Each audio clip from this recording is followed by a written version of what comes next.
Hello friends, എൻ്റെ പേര് റിനോ മറിയം. ഞാൻ നിങ്ങൾക്ക് ജോഗ്രഫിയാണ് എടുക്കുന്നത്.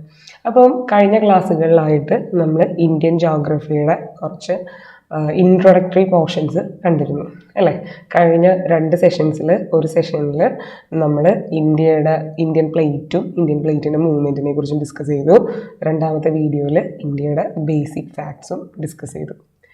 ഇന്ന് നമ്മൾ ഡിസ്കസ് ചെയ്യാൻ പോകുന്നത് ഫിസിക്കൽ ഡിവിഷൻസ് ഓഫ് ഇന്ത്യ, അതിൽ തന്നെ ഹിമാലയാസ് എന്ന് പറയുന്ന ഭാഗമാണ്.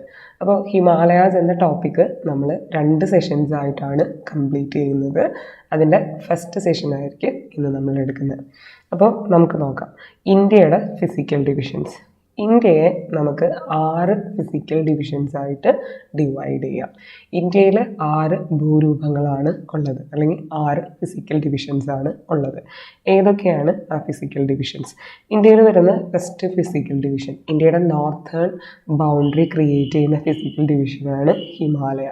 ഹിമാലയത്തിൻ്റെ താഴെയായി നോർത്ത് ഇന്ത്യൻ പ്ലെയിൻസിൻ്റെ താഴെയായി peninsular plateau, then desert, coastal plains, Indian islands. ഇത്രയുമാണ് ഇന്ത്യയുടെ ഫിസിക്കൽ ഡിവിഷൻസിൽ വരിക. Himalaya, north Indian plain, peninsular plateau, desert, coastal plain and Indian islands. അപ്പോൾ കുറേ പേര് പെനിൻസുലാർ പ്ലേറ്റ്യൂവിന് പകരം ഡെക്കാൻ പ്ലേറ്റ്യൂ എന്ന് പറയാറുണ്ട്. അത് തെറ്റാണ്. ആക്ച്വലി പെനിൻസുലാർ പ്ലേറ്റ്യൂവിൻ്റെ ഒരു ഭാഗം മാത്രമാണ് ഡെക്കാൻ പ്ലേറ്റ്യൂ എന്ന് പറയുന്നത്. ഡെക്കാൻ പ്ലേറ്റ്യൂ അല്ല ഇന്ത്യയുടെ ഫിസിക്കൽ ഡിവിഷനിൽ വരിക, അത് പെനിൻസുലാർ പ്ലേറ്റ്യൂ ആണ്. ആ പെനിൻസുലാർ പ്ലേറ്റ്യൂവിനെ നമുക്ക് 3ആയി തിരിക്കാം. അതിലൊരു വിഭാഗം മാത്രമാണ് ഡെക്കാൻ പ്ലേറ്റ്യൂ എന്നൊന്ന് ഓർക്കുക. അപ്പോൾ ഇതിൽ ഫസ്റ്റ് ഫിസിക്കൽ ഡിവിഷനായ ഹിമാലയാസ് ആണ് നമ്മൾ ഡിസ്കസ് ചെയ്യുന്നത്. അപ്പോൾ ഹിമാലയത്തിൻ്റെ എന്തൊക്കെ കാര്യങ്ങളാണ് നമ്മൾ ഈ സെഷനിൽ ഡിസ്കസ് ചെയ്യുന്നത്? ഹിമാലയത്തിൻ്റെ ക്യാരക്ടറിസ്റ്റിക്സ്, അതുപോലെ തന്നെ ഹിമാലയത്തിനെ നമുക്ക് 2 രീതിയിൽ ഡിവൈഡ് ചെയ്യാം. ഒന്ന് വെർട്ടിക്കലി എന്ന് പറഞ്ഞാൽ ഇങ്ങനെ താഴോട്ട് ഡിവൈഡ് ചെയ്യുന്നതിനെയാണ് വെർട്ടിക്കൽ ഡിവിഷൻ എന്ന് പറയുക. ഹിമാലയത്തിന് വെർട്ടിക്കലി ഡിവൈഡ് ചെയ്യാം. ആ വെർട്ടിക്കൽ ഡിവിഷൻസിൽ വരുന്ന trans Himalaya, great Himalaya, lesser Himalaya, Shivalik, ഇത് ഓരോന്നും നമ്മൾ കൃത്യമായി പഠിക്കും. അതിനുശേഷം horizontal division of Himalaya. Horizontal division എന്ന് പറഞ്ഞാൽ ഒരു ഹിമാലയ ഇങ്ങനെ കിടക്കുന്നുണ്ടെങ്കിൽ അതിനെ നമുക്ക് ഇങ്ങനെ ഡിവൈഡ് ചെയ്യാം. ഇതിനെയാണ് ഹൊറിസോണ്ടൽ ഡിവിഷൻ എന്ന് പറയുക. അപ്പോൾ ഇത്രയും കാര്യങ്ങളാണ് നമ്മൾ ഇന്നത്തെ സെഷനിൽ നോക്കുന്നത്.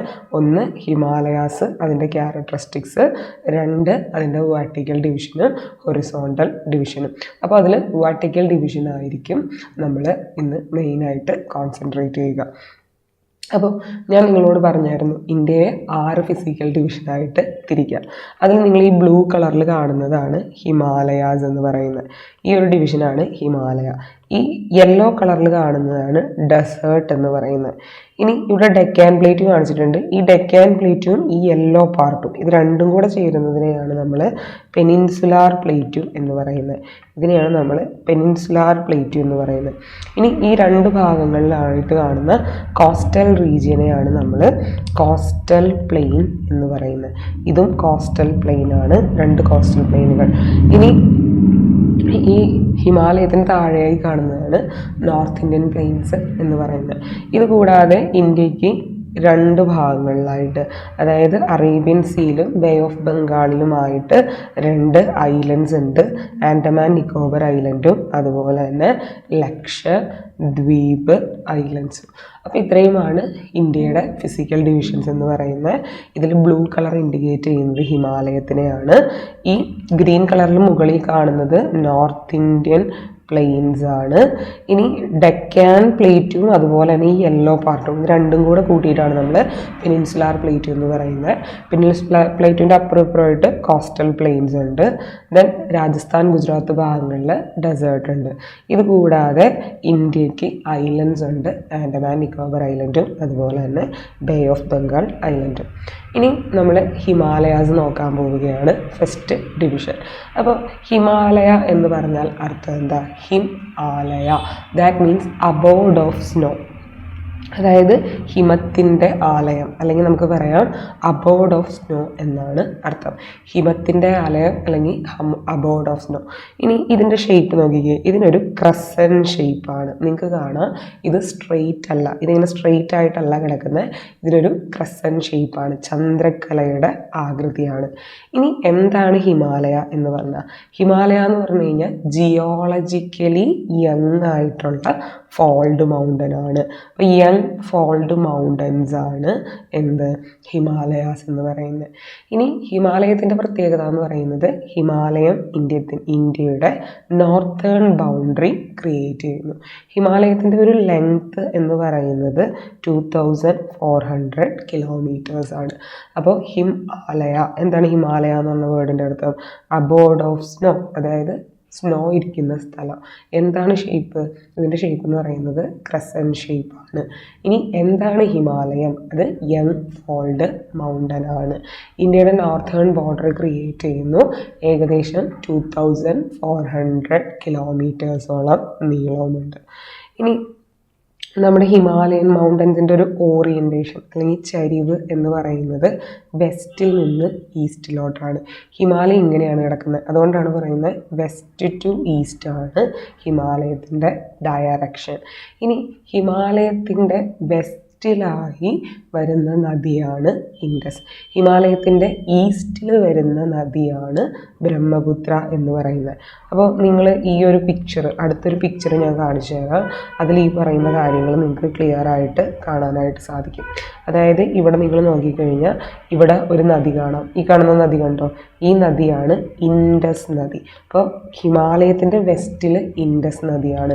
ഇവിടെ നിങ്ങൾക്കൊരു നദി കാണാൻ പറ്റും, ആ നദിയാണ് ബ്രഹ്മപുത്ര നദി.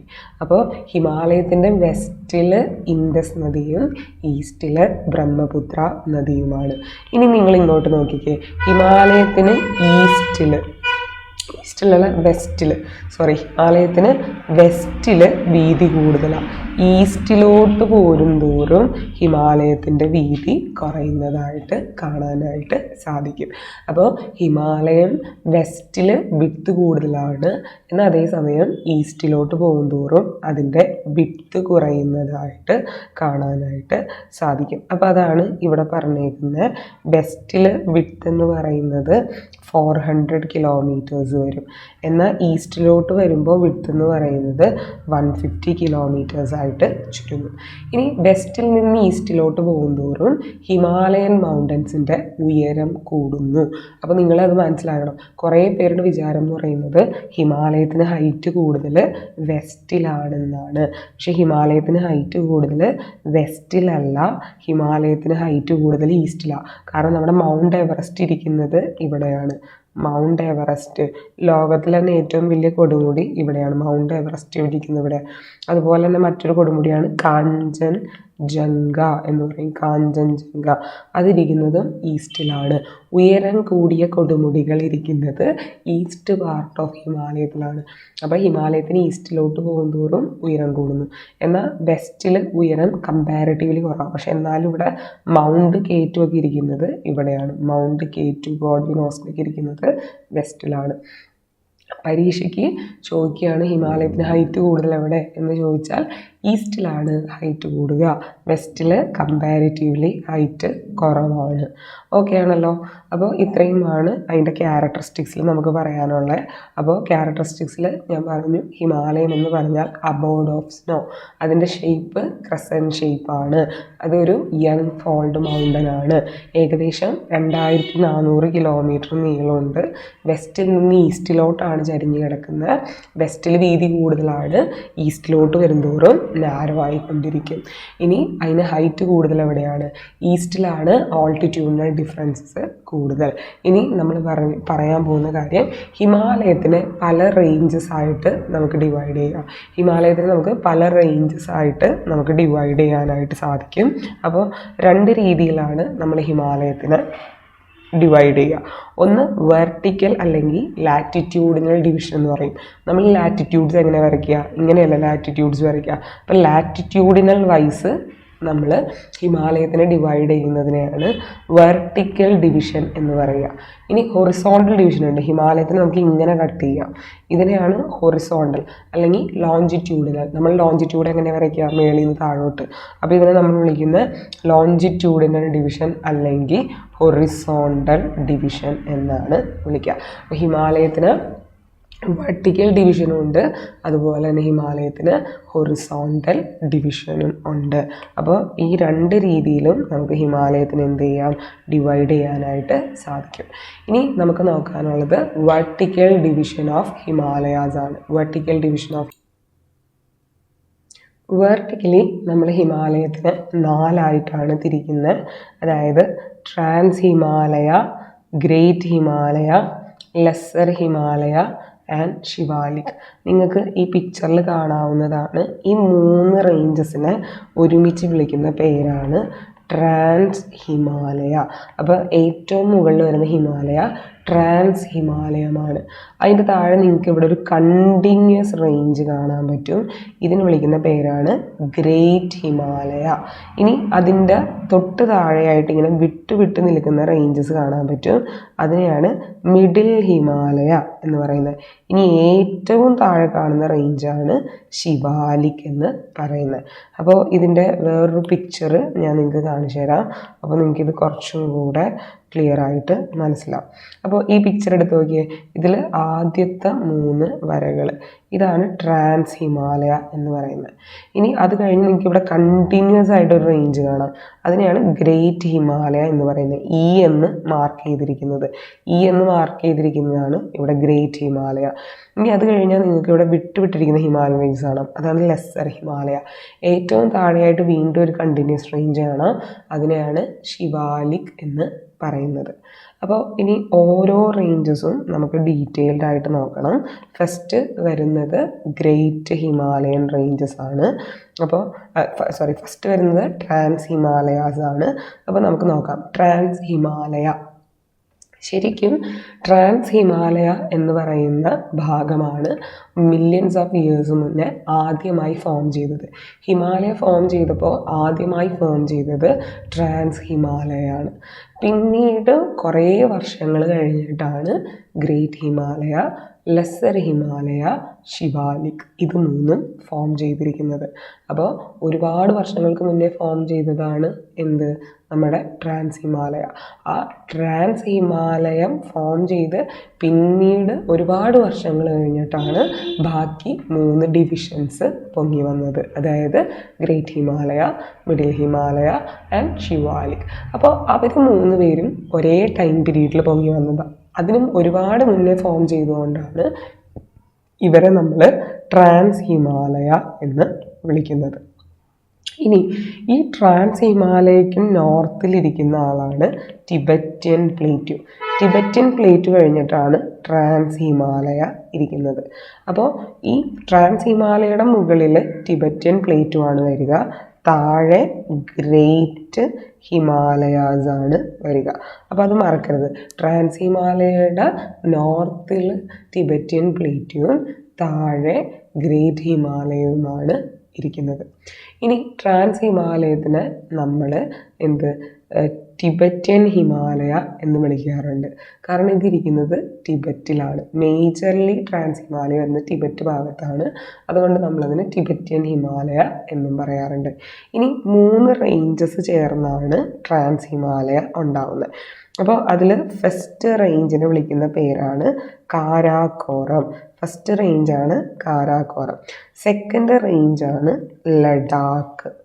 3ാമത്തെ റേഞ്ചാണ് സസ്ക്. അപ്പോൾ ഈ 3 റേഞ്ചസ് ചേർന്നാണ് ട്രാൻസ് ഹിമാലയ ഉണ്ടായിരിക്കുന്നത്. Karakoram range, Ladakh range, Zaskar range. അതിരിക്കുന്നത് ടിബറ്റൻ പ്ലേറ്റൂവിനും ഗ്രേറ്റ് ഹിമാലയയ്ക്കും ഇടയിലാണ്.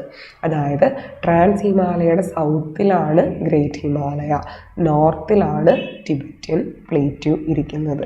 ഓക്കെ ആണല്ലോ.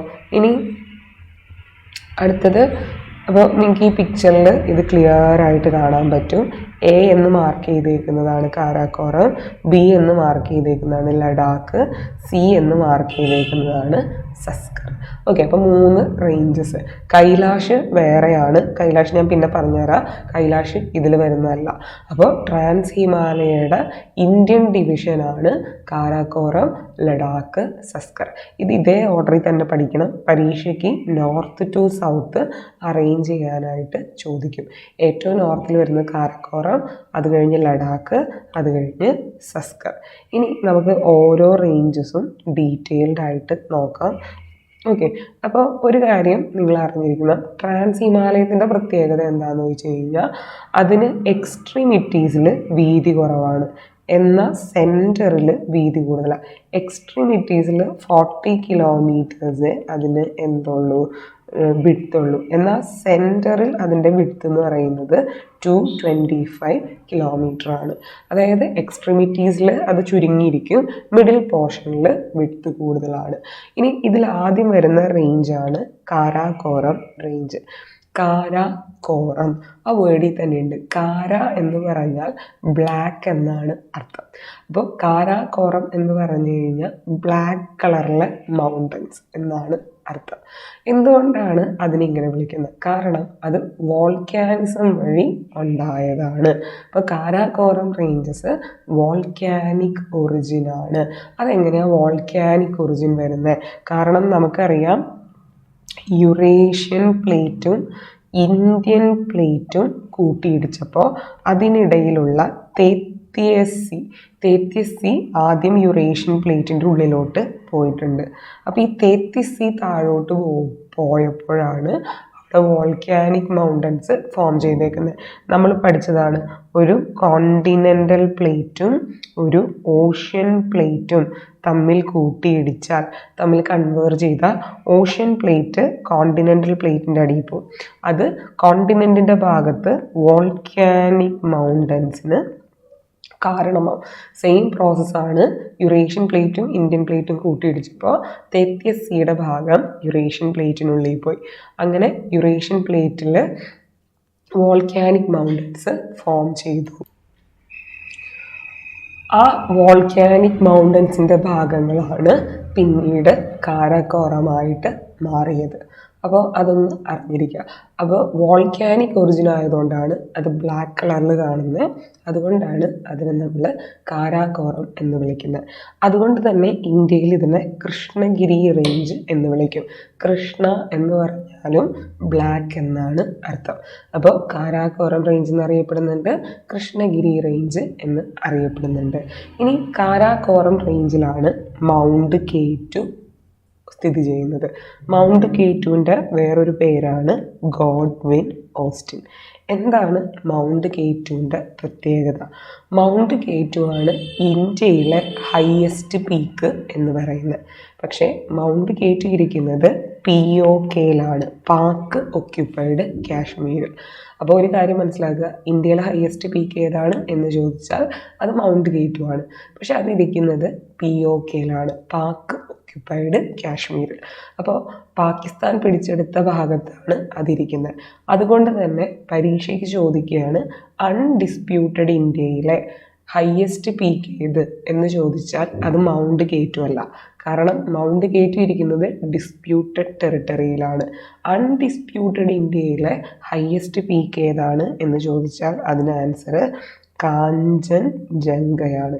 കാഞ്ചൻജംഗയാണ് highest peak in undisputed India.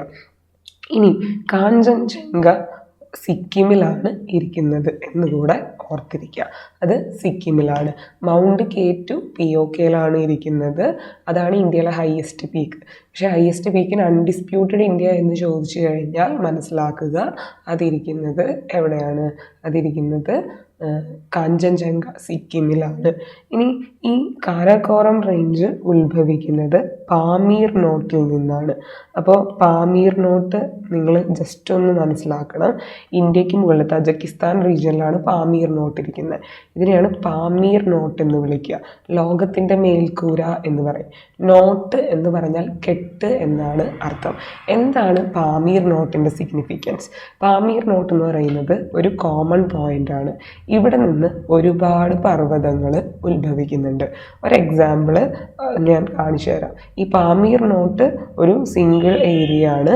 ഇവിടെ നിന്ന് ഒരുപാട് പർവ്വതങ്ങൾ ഉത്ഭവിക്കുന്നുണ്ട്. നിങ്ങൾക്ക് ഇവിടെ കാണാം ഹിന്ദു കുഷ് മൗണ്ടൻസ്, അതുപോലെ തന്നെ കുലുൻ മൗണ്ടൻസ്, ചൈനയിലോട്ട് പോകുന്ന കുലുൻ മൗണ്ടൻസ്, അത് പാകിസ്ഥാൻ അഫ്ഗാനിസ്ഥാൻ റീജിയനിലോട്ട് പോകുന്ന ഹിന്ദു കുഷ് മൗണ്ടൻസ്, ഇന്ത്യയിലോട്ട് പോകുന്ന ഹിമാലയ, അതുപോലെ തന്നെ ഇവിടെ കാരാക്കോറം റേഞ്ചസ്. ഇതെല്ലാം ഉത്ഭവിക്കുന്നത് എവിടെ നിന്നാണ്? പാമീർ നോട്ടിൽ നിന്നാണ്. അതാണ് ആ ഒരു സ്ലൈഡിൽ പറഞ്ഞേക്കുന്നത്. പാമീർ നോട്ടിൽ നിന്ന് ആക്ച്വലി കാരാക്കോറം റേഞ്ചസ് ഉത്ഭവിക്കുന്നു. പാമീർ നോട്ടിൽ നിന്ന് ഏകദേശം ഒരു 800 കിലോമീറ്റർ നീളത്തിലാണ് ഈ ഒരു കാരാക്കോറം റേഞ്ചസ് കിടക്കുന്നത്. അപ്പോൾ കാരാക്കോറം റേഞ്ചസ് ട്രാൻസ് ഹിമാലയയുടെ നോർത്തേൺ മോസ്റ്റ് പോർഷനാണ്. കാര അതായത് ബ്ലാക്ക് എന്നർത്ഥത്തിലാണ് കാരാക്കോറം എന്ന് വിളിക്കുന്നത്. ആ അർത്ഥത്തിൽ തന്നെ ഇതിന് നമ്മൾ കൃഷ്ണഗിരി റേഞ്ച് എന്നും വിളിക്കുന്നു. ഇനി ഇത് ഞാൻ പറഞ്ഞു പാമീർ നോട്ടിൽ നിന്നാണ് ഉത്ഭവിക്കുന്നത്. 800 കിലോമീറ്ററോളം നീളത്തിൽ ഈസ്റ്റിലോട്ട് കിടക്കുന്നു. ഇതിൽ വരുന്ന പീക്കാണ് മൗണ്ട് K2. പരീക്ഷയ്ക്ക് പീക്സും അതിരിക്കുന്ന റേഞ്ചസും ചോദിക്കും. അപ്പം മൗണ്ട് K2 ആണ് ഇവിടെ വരുന്ന പീക്ക് എന്ന് പറയുന്നത്. അത് ഇന്ത്യയിലെ ഹയസ്റ്റ് പീക്കാണ്. പക്ഷെ അൺഡിസ്പ്യൂട്ടഡ് ഇന്ത്യയിലെ ഹയസ്റ്റ് പീക്ക് ഏതാണ് എന്ന് ചോദിച്ചാൽ അത് മൗണ്ട് K2 അല്ല, അത് കാഞ്ചൻജംഗയാണ്. അടുത്ത റേഞ്ചാണ് ലഡാക്ക്. ലഡാക്ക് എന്ന് പറയുന്നത് കാരാക്കോറം റേഞ്ചസിൻ്റെ സൗത്ത് ഈസ്റ്റിലായിട്ടാണ് സ്ഥിതി ചെയ്യുന്നത്. കാരാക്കോറം റേഞ്ചസിൻ്റെ സൗത്ത് ഈസ്റ്റ്, താഴെ ഈസ്റ്റിലായിട്ടാണ് ലഡാക്ക് റേഞ്ചസ് സ്ഥിതി ചെയ്യുന്നത്. ലഡാക്ക് റേഞ്ചസ് 2 നദികളെ തമ്മിൽ സെപ്പറേറ്റ് ചെയ്യുന്നുണ്ട്. ആ 2 നദികളെന്ന് പറയുന്നത് ഇൻഡസും ഷ്യോഗുമാണ്. ഇൻഡസ് എന്ന നദിയുടെ ട്രിബ്യൂട്ടറിയാണ് ഷ്യോഗ്. ഇൻഡസിനെയും ഷ്യോഗിനെയും തമ്മിൽ തരംതിരിക്കുന്ന ഒരു മൗണ്ടനാണ് ലഡാക്ക് എന്ന് പറയുന്നത്. അപ്പോൾ ഇത് മറക്കരുത്, ഷ്യോഗ് ഇൻഡസിൻ്റെ ട്രിബ്യൂട്ടറിയാണ്, പോഷക നദിയാണ്. പരീക്ഷയ്ക്ക് ചോദിക്കും ഷ്യോഗ് ഇൻഡസിൻ്റെ ട്രിബ്യൂട്ടറിയാണ്. ഇനി ലഡാക്ക് റേഞ്ചസിൽ ഒരു മൗണ്ടൻ പാസ് ഉണ്ട്. ആ മൗണ്ടൻ പാസിൻ്റെ പേരാണ് കർദുംഗ്ല. പരീക്ഷയ്ക്ക് ചോദിക്കും ഏത് മൗണ്ടനെ കട്ട് ചെയ്തുകൊണ്ടാണ് കർദുംഗ്ല സ്ഥിതി ചെയ്യുന്നത്? ലഡാക്ക് റേഞ്ചസിനുള്ളിലാണ് കർദുംഗ്ല. ലാ എന്ന് പറഞ്ഞാൽ മൗണ്ടൻ പാസ് എന്നാണ് അർത്ഥം. അപ്പോൾ കർദുംഗ്ല എന്ന് പറഞ്ഞാൽ കർദും പാസ് എന്നാണ് അർത്ഥം. ഇനി ലഡാക്ക് റേഞ്ചസിൻ്റെ ചൈനയിലോട്ടുള്ള എക്സ്റ്റൻഷനെയാണ് കൈലാഷ് റേഞ്ചസ് എന്ന് പറയുന്നത്. അപ്പോൾ ഇത് നോക്കി വെച്ചോളണം. ഇനി നിങ്ങൾ നദികളെക്കുറിച്ച് പഠിക്കുമ്പോൾ ഒരുപാട് കേൾക്കാൻ പോകുന്ന ഒരു വേർഡാണ് കൈലാഷ് റേഞ്ചസ് എന്ന് പറയുന്നത്. അപ്പോൾ അതൊരിക്കലും മറക്കരുത്. കൈലാഷ് റേഞ്ചസ് എന്ന് പറയുന്നത് ലഡാക്ക് റേഞ്ചസിൻ്റെ ടിബറ്റിലോട്ടുള്ള അല്ലെങ്കിൽ ചൈനയുടെ ഭാഗത്തേക്കുള്ള എക്സ്റ്റൻഷനാണ്. കൈലാഷ് ഇന്ത്യയിലല്ല, കൈലാസം ചൈനയിലാണ്. ഏത് റേഞ്ചസിൻ്റെ എക്സ്റ്റൻഷനാണ്?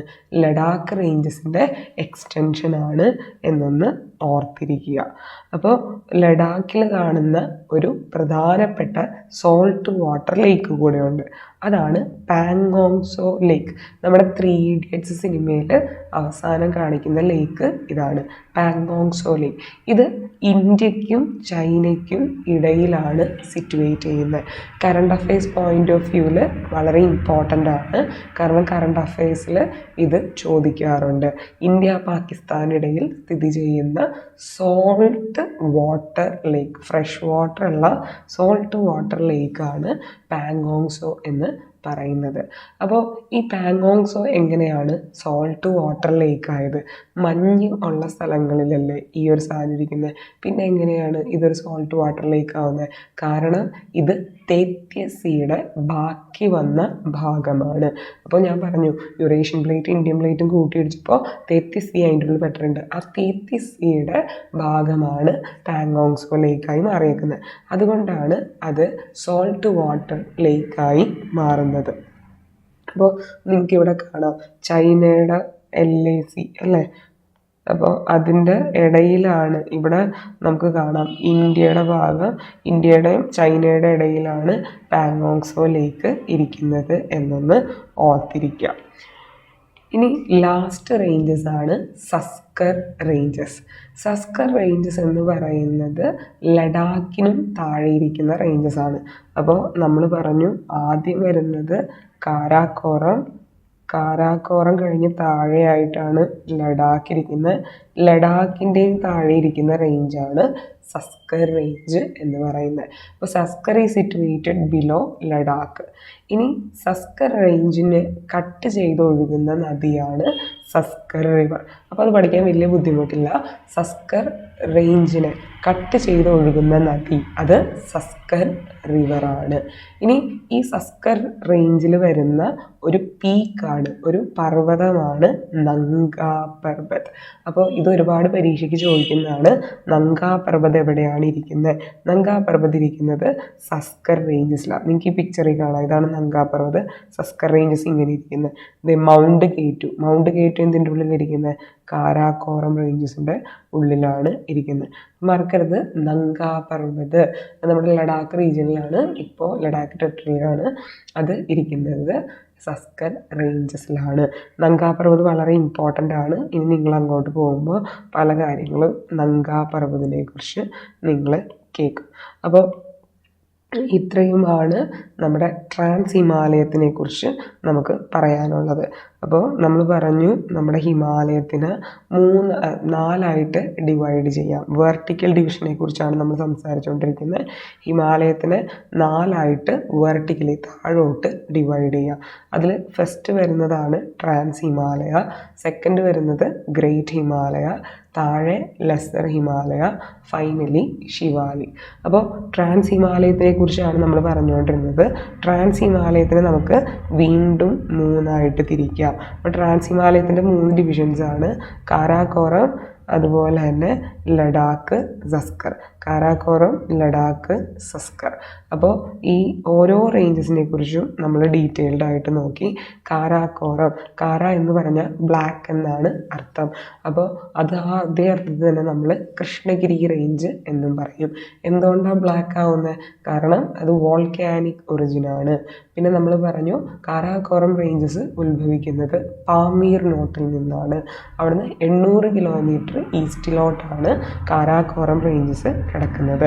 അവിടെ കാണുന്ന ഒരു പീക്കാണ് മൗണ്ട് കേറ്റു അല്ലെങ്കിൽ ഗോഡ്വിൻ ഓസ്റ്റിൻ. പരീക്ഷയ്ക്ക് ചോദിക്കും മൗണ്ട് കേറ്റു സ്ഥിതി ചെയ്യുന്നത് എവിടെ? കാരാക്കോറം റേഞ്ചസിൽ. എന്താണ് മൗണ്ട് കേറ്റുവിൻ്റെ പ്രത്യേകത? Highest range in India. എന്നാൽ highest range in undisputed India എന്ന് ചോദിച്ചാൽ ആൻസർ മാറും, അത് കാഞ്ചൻജംഗയായി മാറും. ഓക്കെ, ഇനി നമ്മൾ പറഞ്ഞത് ലഡാക്കിനെ കുറിച്ചാണ്. ലഡാക്ക് ഇരിക്കുന്നത് കാരാക്കോറം റേഞ്ചസിൻ്റെ താഴെ, സൗത്തിലായിട്ട് ഈസ്റ്റിലായിട്ട്. ഇനി 2 നദികളെ തമ്മിൽ ലഡാക്ക് തരംതിരിക്കുന്നുണ്ട്. ഏതൊക്കെയാണ് ആ 2 നദികൾ? ഇൻഡസും ഷ്യോഗും. ഓർക്കണം, അതിൽ ഷ്യോഗ് എന്ന് പറയുന്നത് ഇൻഡസ് നദിയുടെ തന്നെ പോഷക നദിയാണ് അല്ലെങ്കിൽ ട്രിബ്യൂട്ടറിയാണ്. ലഡാക്ക് റേഞ്ചസിൽ കാണുന്ന മൗണ്ടൻ പാസ് ആണ് കർദുംഗ്ല പാസ്. നമ്മൾ പറഞ്ഞു ലഡാക്ക് റേഞ്ചസിൻ്റെ ചൈനയിലോട്ടുള്ള എക്സ്റ്റൻഷനെയാണ് എന്ത് വിളിക്കുന്നത്? കൈലാഷ് റേഞ്ചസ് എന്ന് വിളിക്കുന്നത്. അപ്പോൾ കൈലാഷ് റേഞ്ചസ് മറക്കാൻ പാടില്ല. നിങ്ങൾ റിവേഴ്സിനെ കുറിച്ച് പഠിക്കുമ്പോൾ അവിടെ ഡീറ്റെയിൽഡ് ആയിട്ട് പഠിക്കും. അടുത്തതാണ് നമ്മൾ പറയുന്നത് ലഡാക്ക് റേഞ്ചസിൽ ഒരു സോൾട്ട് വാട്ടർ ലേക്ക് വരുന്നുണ്ട്. അതിനെ വിളിക്കുന്ന പേരാണ് പാങ്ങോങ് സോ ലേക്ക്. അപ്പോൾ പരീക്ഷയ്ക്ക് ചോദിക്കാം, പാങ്ങോങ് Tso lake situated between India and China. പാങ്ങോങ് സോ ലേക്ക് ഒരു സോൾട്ട് വാട്ടർ ലേക്കാണോ? അതെ. എന്തുകൊണ്ട് സോൾട്ട് വാട്ടർ ലേക്ക് ആവുന്നു? കാരണം തെറ്റിസിയുടെ റെമിനൻസിൽ നിന്നാണ് ഫോം ചെയ്തിരിക്കുന്നത്. ഇനി നമ്മളത് കഴിഞ്ഞ് ലാസ്റ്റ് പറഞ്ഞ റേഞ്ചസ് ആണ് സസ്കർ റേഞ്ചസ് എന്ന് പറയുന്നത്. ട്രാൻസ് ഹിമാലയത്തിൻ്റെ അവസാനത്തെ ഡിവിഷനാണ് സസ്കർ റേഞ്ചസ്. അപ്പോൾ സസ്കർ റേഞ്ചസിനെ കുറിച്ച് പറയുമ്പോൾ ലഡാക്കിൻ്റെ സൗത്തിലാണ്. സസ്കർ റേഞ്ചിനെ കട്ട് ചെയ്ത് ഒഴുകുന്ന നദിയാണ് സസ്കർ റിവർ. ഈ സസ്കർ റിവറും ഇൻഡസിൻ്റെ ട്രിബ്യൂട്ടറിയാണ്. അപ്പോൾ ഇപ്പോൾ നമ്മൾ 2 ട്രിബ്യൂട്ടറീസാണ് ഇൻഡസിൻ്റെ പഠിച്ചത്, സസ്കറും ഷ്യോഗും. ഇനി ഈ സസ്കർ റേഞ്ചസിൽ കാണുന്ന ഒരു പീക്കാണ് നങ്കാ പർവ്വത് എന്ന് പറയുന്നത്. എന്താണ്? നങ്കാ പർബത്ത്.